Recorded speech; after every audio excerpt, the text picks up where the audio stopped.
Oh, man. What is up, everyone? Oh, come on. Y'all, I think we're going to need a little bit more energy than that. I said, what's going on, everybody? All right. They're pretty locked in. Welcome to the first ever live YTH Nation Podcast. Come on, make some noise. And I'm excited for tonight. I'm about to introduce you to some really special people. But are you guys ready for tonight? Are you guys ready? Are you guys expectant? I think Carlos did a good job, but I want to go over a couple more things, just so we know podcast etiquette, right? I think we're going to say some funny stuff up here. So if we were ever to say something funny, what would y'all do? That's great. Somebody's going to say something cute. What would you say if somebody said something cute? That's great. Feel free to laugh. Feel free to cry. You guys are helping us host this podcast tonight, all right? So does that sound good? All right, beautiful. Well, I want to introduce our other co-host. I'm JT. This is Erica we have tonight. Guys? Yeah. Hey. An incredible person on our team. But I want to introduce our guests, some really incredible people. We have Noah and Maddy Herrin here tonight. Go ahead and make some noise for them. They're pastors of YTH in Nashville, Tennessee, which was recently planted. Incredible. Noah's written 2 books. They're incredible parents to 2 beautiful children, which actually I think they're here. And I think they're actually going to come on stage right now. Yeah. Aww. Oh, yeah. There he is. Maddy, you want to introduce them? What are their names? Show us these beautiful, yeah, come on. That is just incredibly wholesome right there. What are we talking about? Okay, this is Lion. Can you say hi? Hi, He is no stranger to the stage or a mic, and he is 2 years old. And this is our sweet baby girl, Mila, and she's going to be a year next month. Wow, that is mic? beautiful. And Lion right here obviously is going to be a preacher. He's going to take that mic right there. Probably give us a good word. He's ready. Yes, sir. Oh my goodness. Can you say goodbye? Look at this. That is beautiful. Well, thank you guys for coming to hang out. Oh my goodness. I like that. Okay. Yep, exactly. Yeah. Oh, yeah. Oh my gosh. Well, we love you guys. Thank you for coming to hang. Bye, Lion. Bye. He's like, no, don't, please. No. I know. Now everybody wants to see Lion on the pod. I get it. Next time, buddy. All right.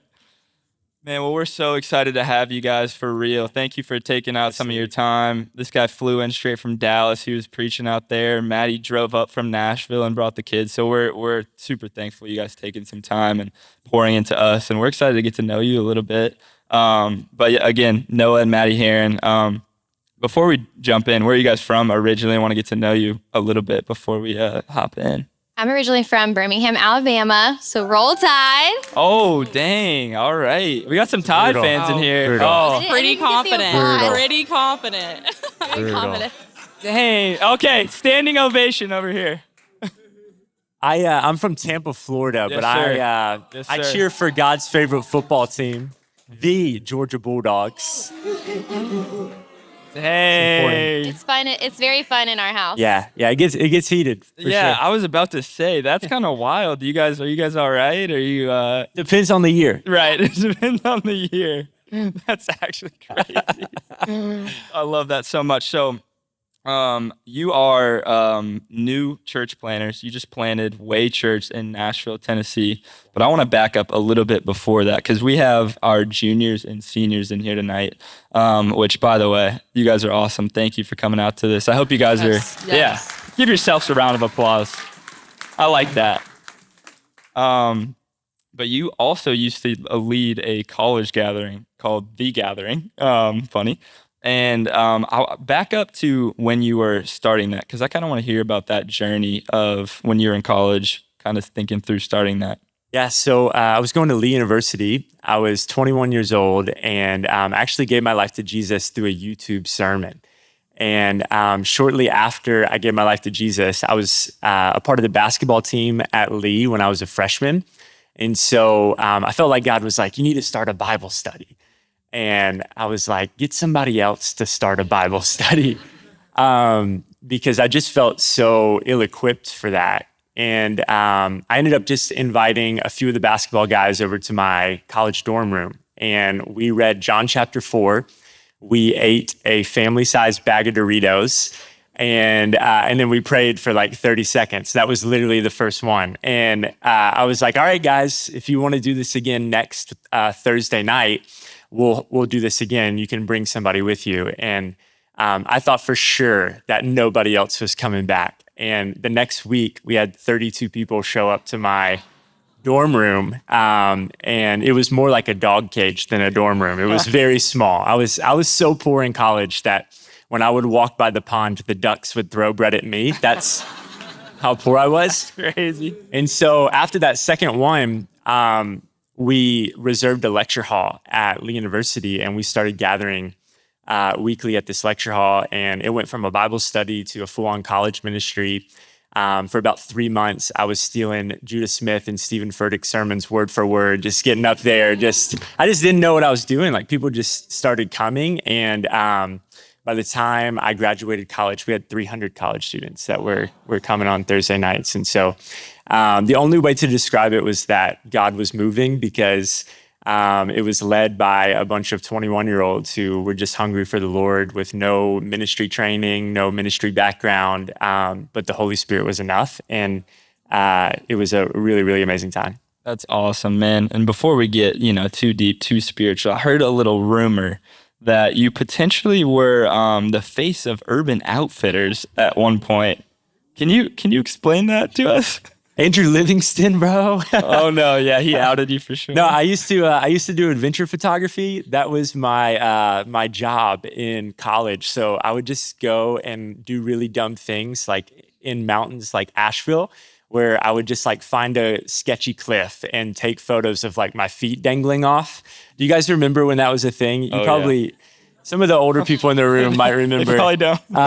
So I used to do that. And then just some brands were like, hey, man, if you're going to risk your life, you might as well do it with an Urban Outfitters shirt on. So started paying me to take photos and put me through college. So that's awesome. I love that so much. Well, I want to know how you two met. I think it's an incredible story. And I kind of want you to tell us first. You want my side first? I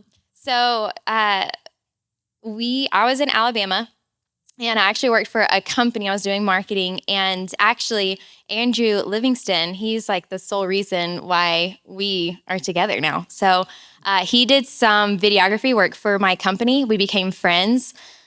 This is going to make me sound like that girl, but it obviously worked out. I saw this guy on his stories, and my coworkers were like, you should ask what his name is. Because I was like, that guy's cute. And they were like, just ask what his name is. What's that going to hurt you? So I was like, okay. So I just asked what his name is. Guys, I DM'd Andrew, and I was like, so like, what's your friend's name? And he was like, Noah Herrin. And I was like, why in the world did I just do that? Like, that is so embarrassing, because now I have nothing to say. I was like, so great. You guys have an amazing trip. Like, have fun. And that was it. That was it. And from my point of view, I was like so embarrassed. I was like, why did you do that? And then later on, I actually got a DM from this guy. Dang. What was it? Like, Wait. Before we get too far, back up to when you found out that she sent that DM. Yeah. What was going through your We head? need this information. Yeah, you need the gap. Andrew, who serves on the team here, we were driving in the car, and he goes, man, there's this girl that I've done some work for that DM'd me about you. And I was like, oh, okay. And I just kind of just sat there for a second, and he's like, yeah, but I think you would actually like her. And I was like, bro, I'm good. She DM'd you? Like, I was like, I'm good. And then he goes, but wait, let me show you a photo of her. And I was like, I think I'm not good. Like, I think I need to DM her back. Like, that's the prettiest girl I've ever seen. Okay, so what happened? What happened from there? I think I tried to play it cool. I waited a couple weeks, Yeah. followed her on Hey Instagram. guys, listen up, all right? It's good advice. You know And what I mean? I was trying to wait for like a non-weird way to slide in, and so she posted this photo of a cup of coffee, and I'm a big coffee guy, and I can't remember what she said, but I swiped up and I said like true Accurate. or something like that. It was like a You said one-word true. It was a DM. It was like one-word very. DM. No It way. was I was trying to be accurate. really cool, and then that just kind of got the conversation going. We lived 3 hours away. And so I was like, if there's any shot with this girl, I'm going to have to be like super intentional. So pretty quickly, I asked for her number in the DMs. And I think I just asked if I could call her or something. Can I and call we you? started talking on the phone and started FaceTiming over the course of like 5 or 6 weeks. Yeah. And then I drove 3.5 hours and took her on our first date. Wow. Yeah. Yeah. W boyfriend. Yeah. So how quickly after that did things progress? We got married 11 months after our first date. Wow. When you know, you Okay. know. When you know, you know. Okay. That Yeah. is so crazy. And how long have y'all been married? We celebrate 5 years this summer. Yeah. Yeah. That is crazy. Congratulations. Congratulations. So obviously you've been, this guy has probably preached any church you name, he's probably preached at it. You guys have both been so many places. I want to know, is there any weird preaching or travel stories that you have that you can share without roasting or putting anybody, throwing anybody under the bus? You don't have to name it. You don't have to specify where you were either. I've just said like the most awkward things from stage. Like, Really? like you like get up there and you're feeling it, you know, like Yeah. I think Carlos just a second ago did such a great job of just like owning that moment. And I think sometimes as preachers, like you really love the moment of like when the band's up there. And sometimes I've gotten up there, I just start yelling stuff. Doesn't Oh, even yeah. make sense. Right.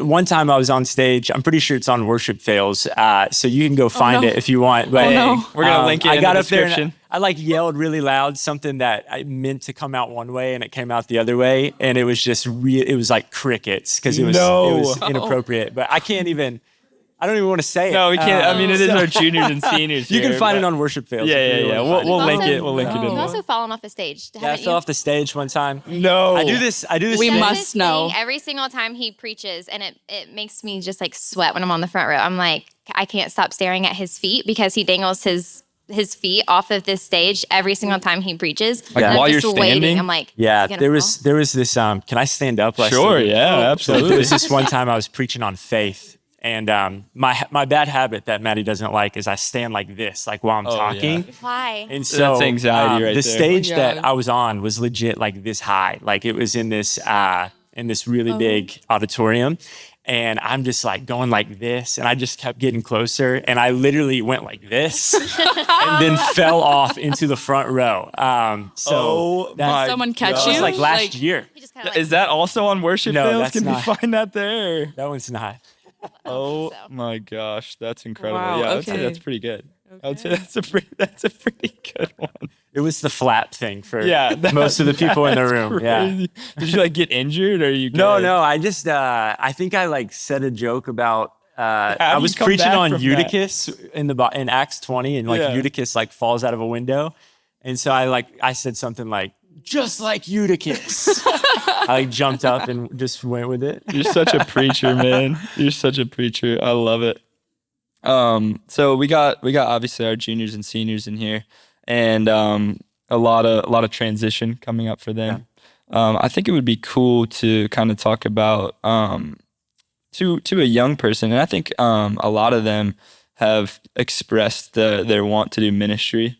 From both of you guys who have been doing it for so long, what would be kind of your advice to a young person who feels like they're called into ministry?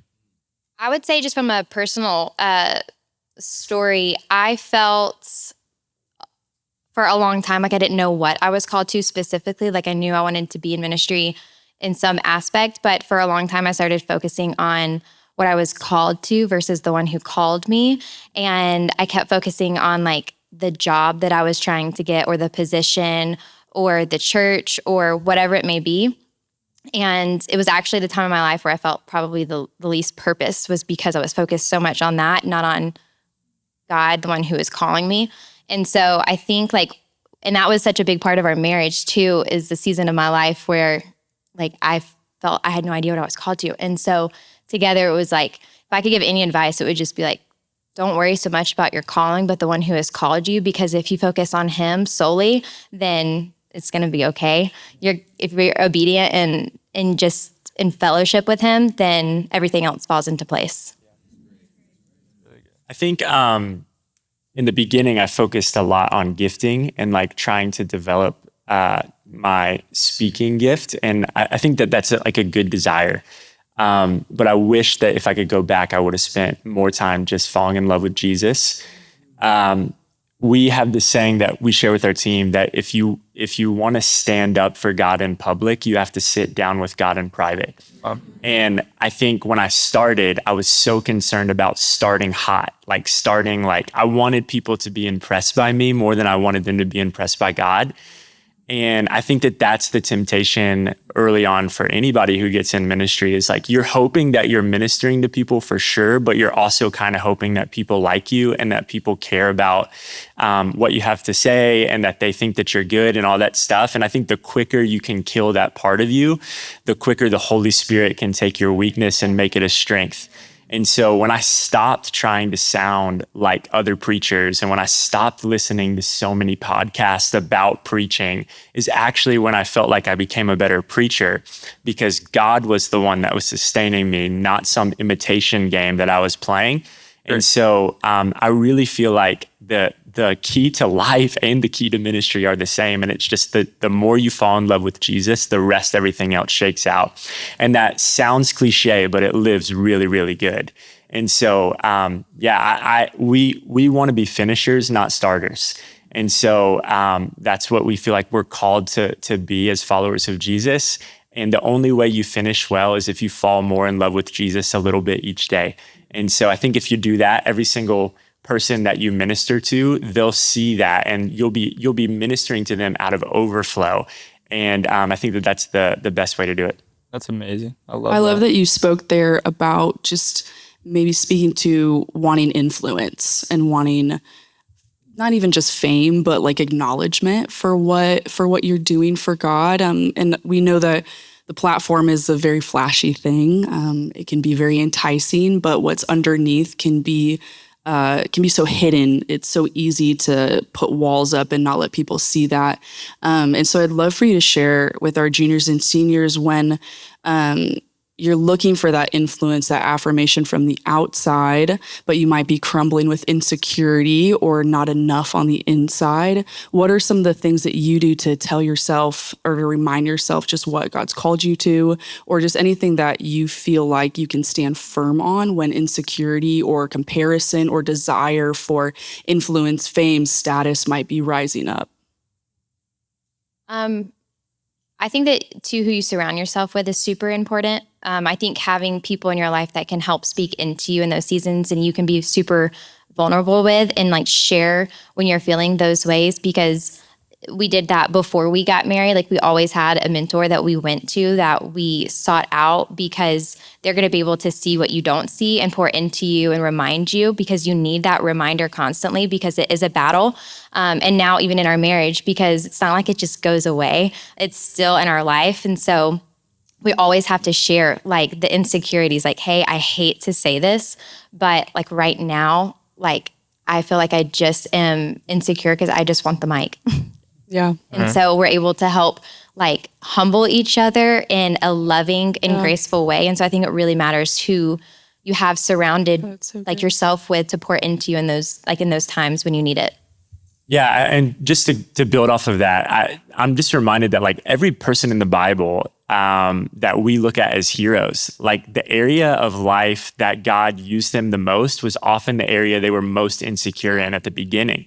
Yeah. And so as a follower of Jesus, I almost feel like insecurity and even like anxiousness in certain situations should be like a metal detector going off spiritually for us of like, wait, there's something there that maybe if it was surrendered to God, God could actually get a lot of glory from my life. I think way too many Christians only say yes to God in their area of strength.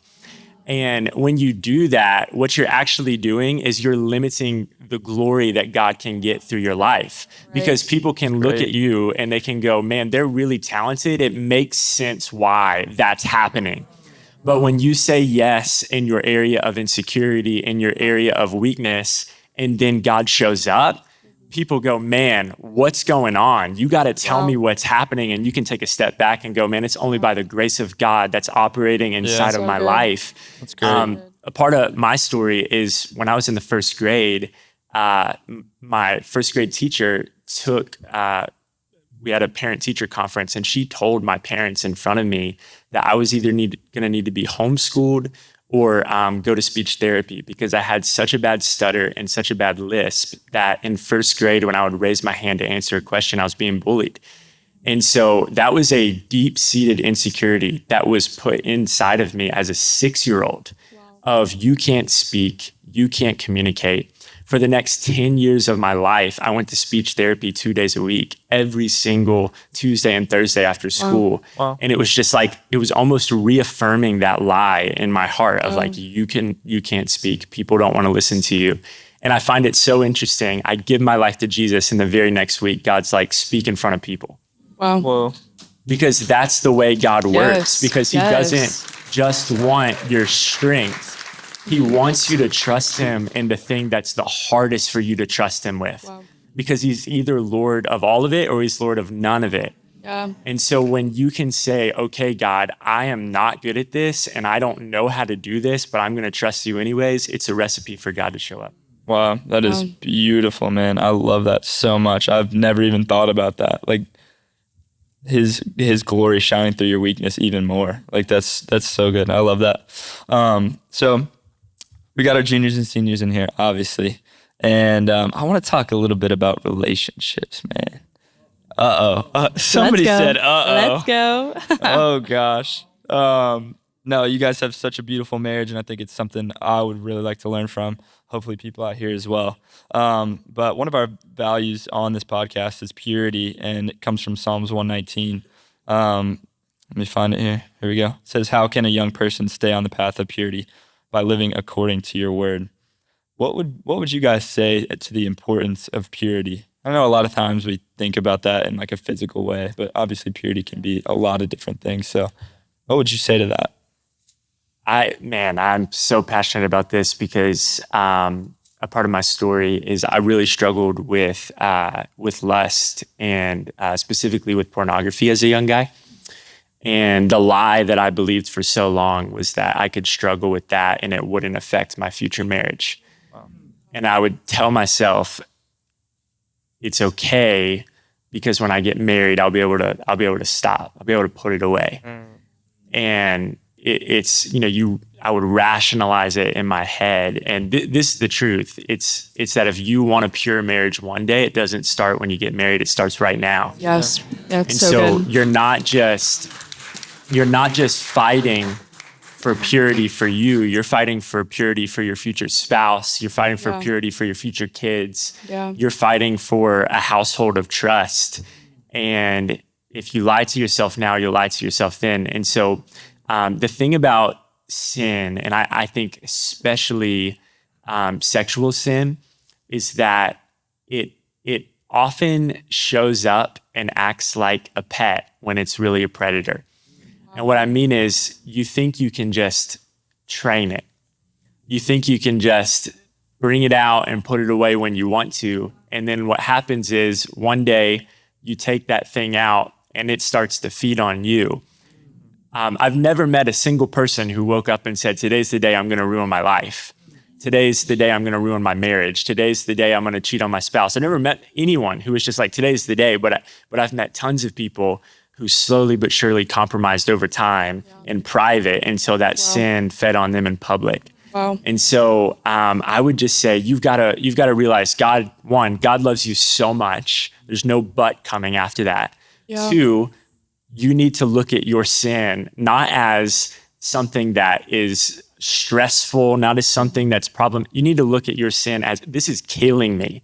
Wow. Like this is the Bible says that sinners will not inherit the kingdom of God, that sin will be repaid by the wrath of God, that the consequence of sin is death. But I think a lot of times we treat sin as this thing that's like, I shouldn't do it. The Bible says it's death. It's death. And until we hate our own sin, it's going to be really hard for us to live a life of holiness that God calls us to and to live a pure life. And so I'm not trying to live a pure life for God's acceptance. I'm trying to live a pure life because I have God's acceptance. Yeah. And I think that that's the differentiator. Sorry, I don't know what to say after that. I have a question for you, Maddy, on that topic, kind of. When you guys started dating, walk me through kind of what that conversation looked like. Our juniors and seniors this morning had a relationships panel where they had a list of just physical relationship kind of on the board. And they talked a little bit on if your partner might have a different line that they have crossed other than you, or a different past when it comes to sexual relationships or sexual sin. And so kind of walk me through what that looked like for you, how you loved well, how you had a moment of openness between the two of you, just in the way that you feel comfortable. We'd just love to hear what your guys' idea of a relationship was moving forward once you guys were honest about your guys' past. Yeah. I think that was actually one of the moments where I was like, okay, one, he's just different. And it was super refreshing, honestly, because communication was just key at the very beginning. There was just this openness because we knew at the very beginning too, like, hey, it's okay if we actually don't end up together. It's not the end of the world. We can still be two great people that are for each other and want the best for each other, but like, it's okay if we don't end up together. And so actually like right off the beginning, like we just like openly said that and took the pressure off. And that was something that I just respected so much as he actually looked at me and he was like, if there's any point at all that you just like aren't feeling it, like you have an easy out, that's okay. Like you just tell me. And so I think from just like, I mean, that was like one of our first conversations, like one of the very first conversations. I think I specifically looked her in the eyes while we were eating pasta at Carrabba's and I said, I'm really looking for a wife. So if I'm not your husband, please dump me. I think that was exactly what I said. So like just very open, like from the beginning. And so that created just such a beautiful foundation for everything else to be shared. And so that was easier when we kind of stepped into the conversations of our past and like what that looked like. And I think because he trusted me so much in the beginning to open up and share, it was easier for me to trust him too when he started sharing like the things that he had struggled with about pornography and lust and everything. And so I knew that it wasn't coming from a place of, just like I'm a bad person or anything like this. It was, hey, I'm actually trying to become better and I respect you so much that I want you to know this so that we can grow in unity, like together and move forward. And so that to me was just like the biggest easy yes when it came to grace and loving him through that. And then I also, I'm not perfect either. And so I can't not have grace for him for that because I would be such a hypocrite.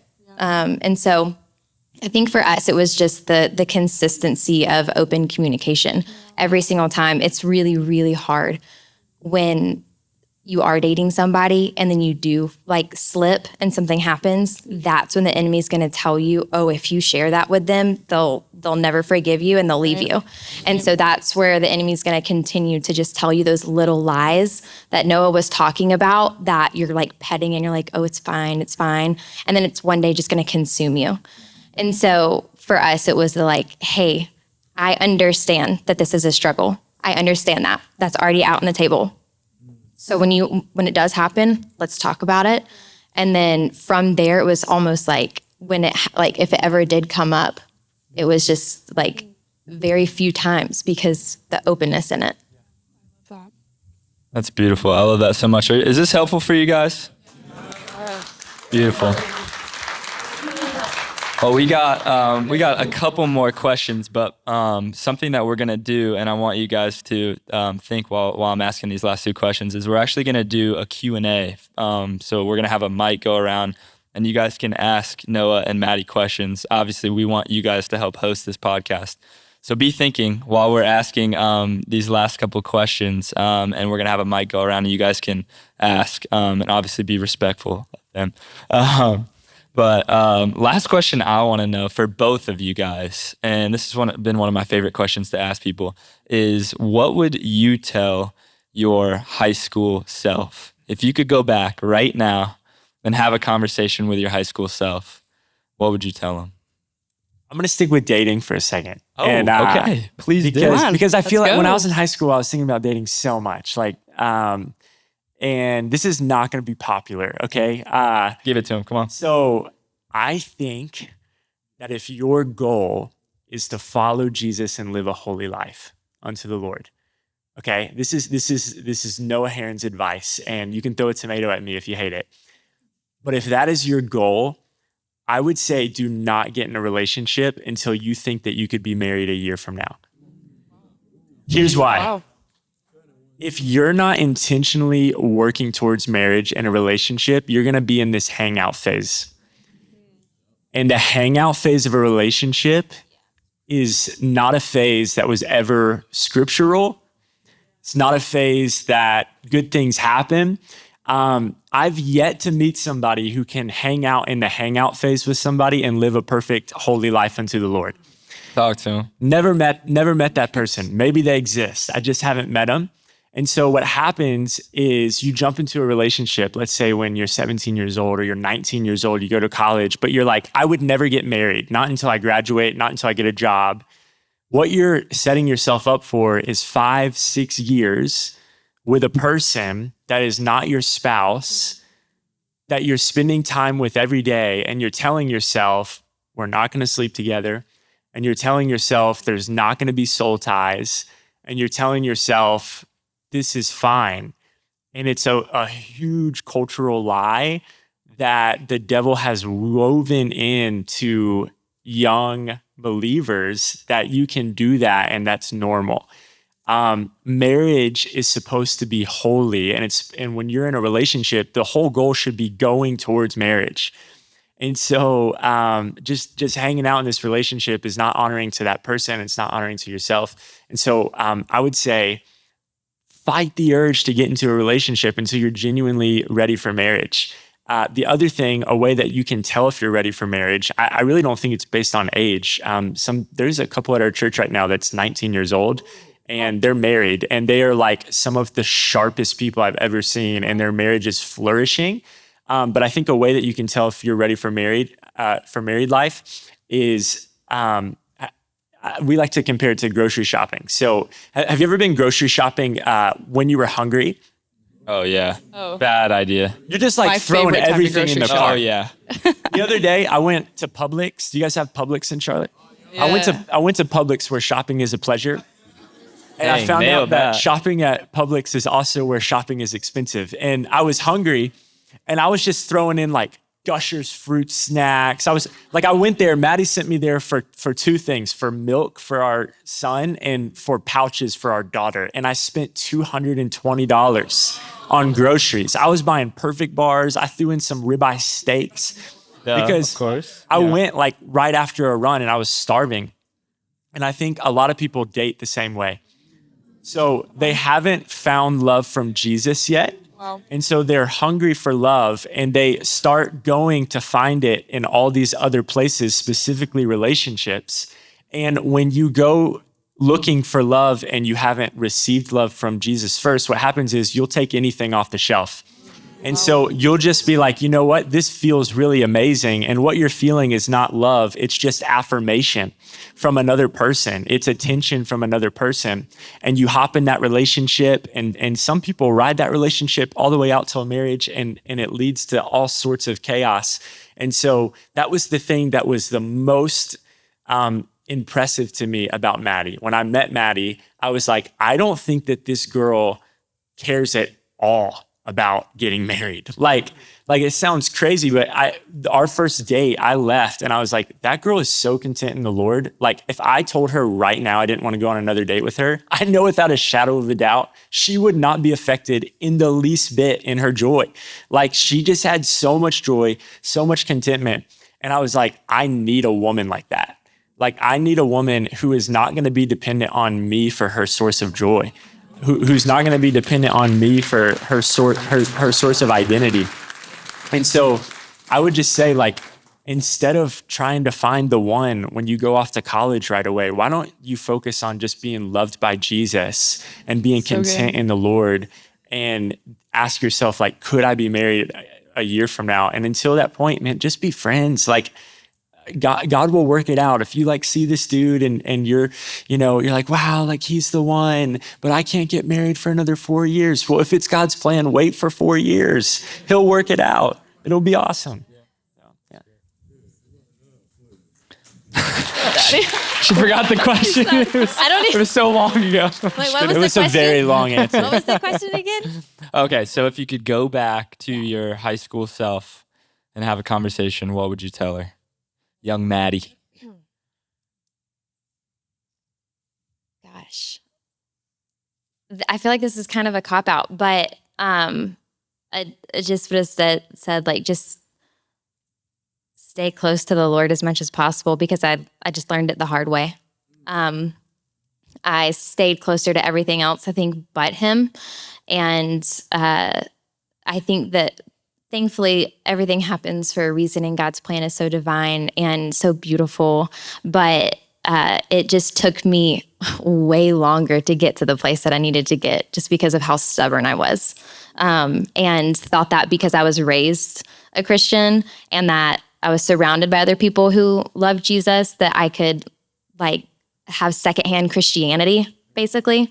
Yeah. And I wish I would have stayed super close to Jesus myself and would have had that relationship from the beginning. I know that sounds probably so easy and cliche, but it took me a lot longer to get to where I wanted to be. And I think that I could have saved myself a lot of heartache. Yeah, that's so good. So good. I think my last question is just, what are you guys learning right now? I know that it's so important for us to always constantly be, Rachel said it this morning in her breakout, but always looking to respond, just continuously responding. And so maybe one of you or both of you, what's just something that God's just been putting on your heart right now? You guys church planning, you're just kind of in it with kiddos, all the things. What's just kind of you walking through right now? I'm going to give like a shout out just like to you for a second. He has a book that's called Holy Habits. And I'm just so grateful that I get to like be married to somebody that lives out what he preaches so beautifully. But for us, like we're in a season where it seems like there's so much going on. And I feel like the biggest question we get asked like all the time is, how are you guys doing it? And we laugh and we're like, honestly, it's just God's grace. But a big thing that we're learning is the habits in our life. So going back to his book, Holy Habits, he says that, your relationship with Jesus is what sets you free, but your habits are what keep you free. And I think in this season of life, it's like really looking at like, okay, what are our habits? What is like our rhythm? What is like our habits right now? Because we can have so much going on and it can feel like overwhelming, or you can get caught up in it. But I think if you can have holy habits and have really healthy rhythms for yourself and like for our marriage and for our family and prioritize it, then it's so life-giving. Everything that we have doesn't feel like a lot. It feels life-giving and it feels like what we're called to do. So I think we're just consistently stepping into the like, okay, are our habits holy? Are our rhythms in alignment with God's? And it's definitely a learning curve for us for sure, as we're growing with a toddler that loves to talk and now can tell us no and say like, no, mommy, no. So we're learning patience and all of those things. It's amazing. I think this has been our dream to start a church for a long time. Like since we were dating, we talked about starting a church. And so now that we're in it, I mean this in the best way possible. Like it is amazing. We would not want to do anything else, but even that like God dream doesn't fulfill you the way that you think it's going to. And I think we sing like Jesus is enough, but there's this part of us that's like, I also want that dream to be fulfilled. And there's this preacher named Jensen Franklin who preached this sermon that I listened to when I was just getting into ministry. And in this sermon, he says, don't fall more in love with your dream than your king. And we're super fortunate. We're living our dream. And yet there's still a part of our heart that only Jesus can fulfill. And so that's what I'm learning, is that the next thing is not going to satisfy me. Jesus is. And the next goal is not going to satisfy me. Jesus is.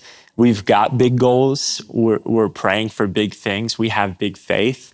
But my identity and my purpose is not wrapped up in that. I'm a son of God, first and foremost. And that is a lesson I've learned in previous seasons, but it's a lesson God's teaching me again in this one. So. That's amazing. I love that. Can we give it up for Noah and Maddy? You guys are the best, man. I love you guys so much. All right, so now it's your turn to host the Youth Nation podcast. We are going to open it up for a couple Q&As. We got a mic going around. I think it's Jordan. I can't see. These lights are so bright. But go ahead, raise your hand, and let it rip. Hi, I'm Alexis. I was just wondering, when you guys were dating, how did you deal with the pressure that's kind of like been turned into insecurity when it comes to like being pure when you're dating, like before marriage? Well, one thing, we actually kept our relationship off of social media for a long time, just because we didn't need everybody else's opinion. All we needed was ours, and then the people in our closest sphere that we trusted that could speak into our relationship. And so that was one big part of it. And then from the very beginning, just setting boundaries, like from the very beginning, because we did long distance. And so we knew that we were never like left in a room. Like we're not going to be left in a living room, just us two, for things to happen. And that might sound extreme, but I think sometimes you have to do the extreme to stay pure. And so for us, it was not allowing people who don't have healthy relationships speaking into our relationship. Because this might sound harsh, but if your relationship isn't pure, or if you're not even in a relationship, then I don't think that you have the authority to speak into my relationship. And so from the beginning, just keeping it very sacred and setting boundaries that the people that we did trust, they also knew those boundaries to hold us accountable. Just to touch on the social media thing, I think that was actually a huge blessing, because it feels like culturally now, it's like you go on one date and it's like, boom, here's some photos, here's some stories. People love to like post it out there. And that's just adding so much pressure for it to work out. And so we weren't like keeping it off social media because we were trying to be sketchy. It was not that. It was like we were keeping it off social media because we wanted to make sure we wanted to be together before other people could tell us they wanted us to be together, you know? And so that was just really, really helpful when it came to pressure in general. That's great. Hello, my name's Alex. I have a question. As a newly married man, how have y'all navigated like faith and like praying and making like intentional time with your significant other? We have a weekly date night, and That was a good response. Good job, Yes, guys. I loved it. that has been something that has had to be fought for in different ways in different seasons. In the beginning, it had to be fought for financially because we didn't have the money.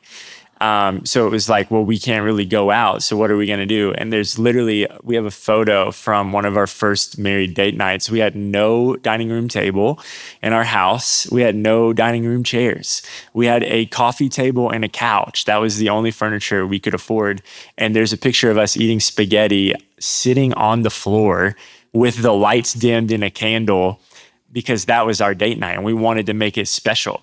And so like that was hard in that season. Now we have 2 kids. We're leading a church. It's less about the finances. It's more about the time. And so we have to look at our calendars at the beginning of the week and go, okay, we did date night last Friday night, but this Friday night we're at Windy Gap with Elevation.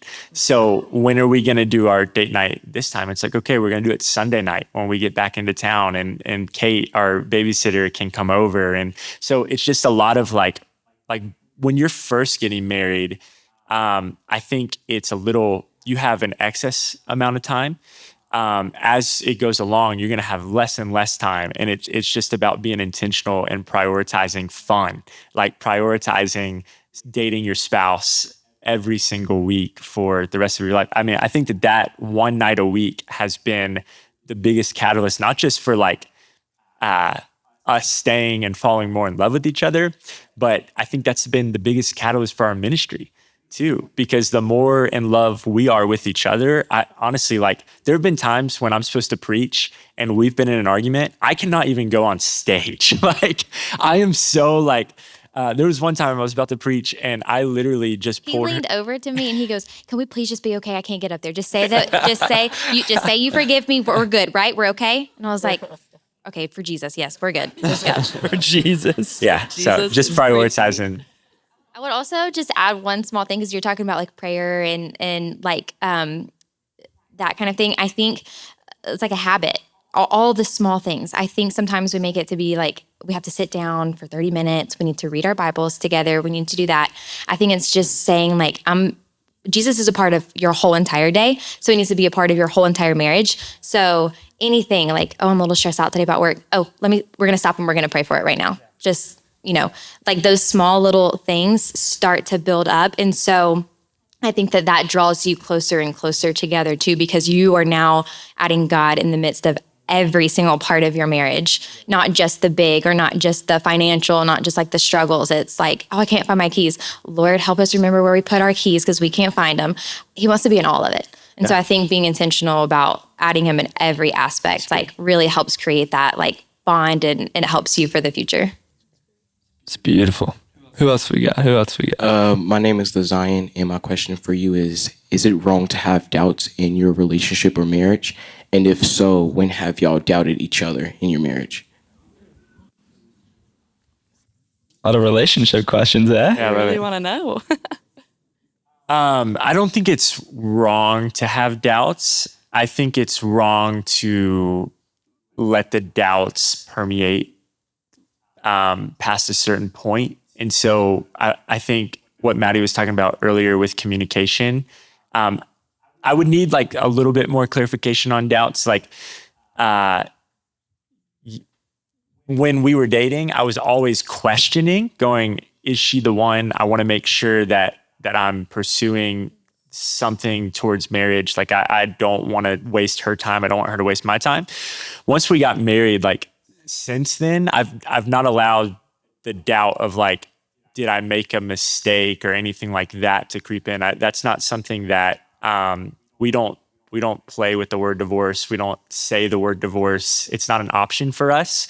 And so that doubt is one that like, if it ever was to pop in my mind, like you can't control it popping in your mind, but I'm going to just believe that that's a lie. I'm not keeping that around. I think you keep that kind of doubt around and that's going to lead to a bad place. Just because you got in an argument doesn't mean you married the wrong person. Just because you're in a rough season didn't mean you married the wrong person. It might mean that you need some counseling. It might mean that you need some date nights. It might mean a lot of different things, but it doesn't mean you married the wrong person. I think that we've had lots of times. I mean, our biggest argument that we ever had was 2 weeks into our marriage. And we don't even remember what we were arguing about, but it was like one of those ones where Maddy's like, "I'm driving back to Birmingham." And I was like, "Well, leave the phone charger." Because we only had one phone charger. I was like, "Leave it in my room." I mean, we were just going at it. And so like we've had to overcome like dumb things and like bad things. But I think like when you say "I do," and if you do that, you got to mean it. Yeah. And if you mean it, then you got to remember your marriage is based off of Jesus's relationship to you. And the thing about that relationship that makes it so special is not just that he died on the cross for you and walked to the cross for you. It's that every time you turn your back on him, he does not turn his back on you. He keeps going for you. It's not a one-time thing with Jesus. And so it can't be a one-time thing with us and our spouse. It's got to be repeatable. That's good. That's great. Maybe let's do like 2 more. What else we got? All right, I had a question. So, what's the emotional weight that you bear as a pastor? And I wanted to ask your wife, what's the emotional weight she bears as a pastor's wife? It's great. Wow, great question. You want me to go first? Well, one, it's just unfortunate that I'm just emotional in general. So I'm just an emotional person. I cry about pretty much everything, happy, sad, sweet, all of it. And so I feel a lot of feelings.